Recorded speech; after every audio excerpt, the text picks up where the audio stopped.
പിള്ളേരൊക്കെ രാവിലെ സ്കൂളിലേക്ക് പറഞ്ഞു വിട്ടിട്ട് വീട്ടിലെ ഏകദേശം പണികളൊക്കെ ഒതുക്കി കഴിഞ്ഞിട്ട് ഗാർഡനിലേക്ക് ഇറങ്ങിക്കഴിഞ്ഞാൽ പിന്നെ നമ്മൾ അകത്തേക്ക് കയറുകയേയില്ല.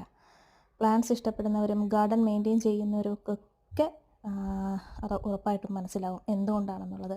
നമ്മൾ എത്ര ചെയ്താലും ഒരിക്കലും നമുക്ക് മതി വരാത്തൊരു ജോലിയായിരിക്കും ഈ ഒരു ചെടികളെ പരിപാലിക്കുന്നതും മാറ്റി നടലും റീഅറേഞ്ച്മെൻറ്റും ഒക്കെ. ഇന്നിപ്പോൾ ഇരിക്കുന്ന ഒരു ചെടി നാളെ ആ സ്ഥലത്തു നിന്നെടുത്ത് മറ്റൊരു സ്ഥലത്തേക്ക് വെക്കും.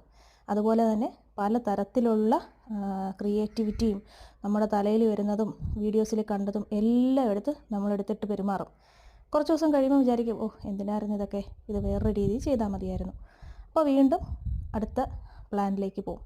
അങ്ങനെ അങ്ങനെ അങ്ങനെ അങ്ങനെ അങ്ങനെ ഓരോ ദിവസവും ഒരു വർഷത്തിൽ എപ്പോഴും ആക്റ്റീവായിട്ടിരിക്കുന്ന ഒരാളാണെന്നുണ്ടെങ്കിൽ ഒരിക്കലും അവരുടെ ഗാർഡൻ ഒരേ ലുക്കിലായിരിക്കില്ല. എപ്പോഴും ഇങ്ങനെ മാറിക്കൊണ്ടേയിരിക്കും. പല രീതിയിലും പലതരത്തിലുമൊക്കെ അറേഞ്ച്മെൻറ്റ്സ് ചെയ്തുകൊണ്ടേയിരിക്കും.